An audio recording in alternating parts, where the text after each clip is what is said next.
सब गोटे गोर लागै छी। हम गीता मलिक। आई हम एकटा गणेश जी के गीत लऽ कऽ एलहुँ हैं, तखन अहाँ सब सुनू, सुनिकर लाइक कमेंट कऽ देबै और साथ साथ चैनल के सब्सक्राइब जरूर करब।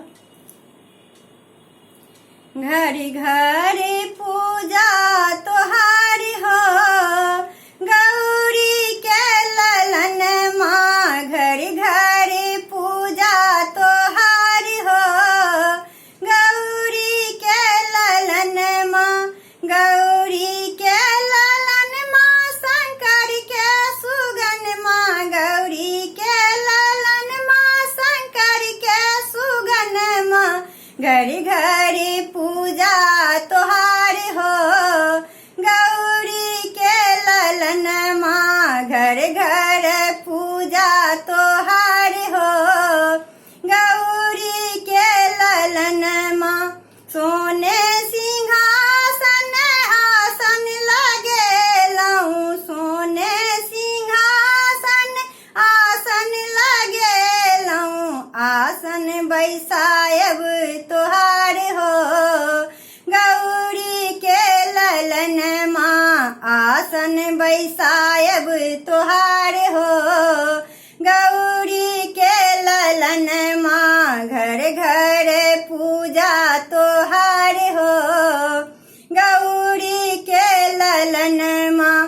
सोने सुराही गंगा जल पानी, सोने सुराही गंगा जल पानी, चरण पखारब तोहार हो गौरी के ललन माँ, चरण पखारब तोहार हो गौरी के ललन माँ, घर घर पूजा तोहार हो गौरी के ललन माँ।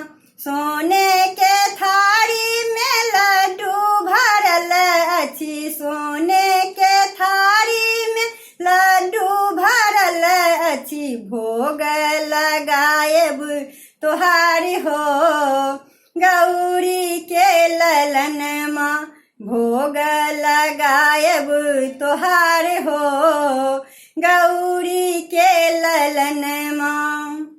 घर घर पूजा तोहार हो गौरी के ललन माँ। कंचन थारी कपूर के बाती, कंचन थारी कपूर के बाती, आरती उतारब तोहार हो गौरी के ललन माँ, आरती उतारब तोहार हो गौरी के ललन माँ, घर घर पूजा तोहार हो गौरी के ललन माँ।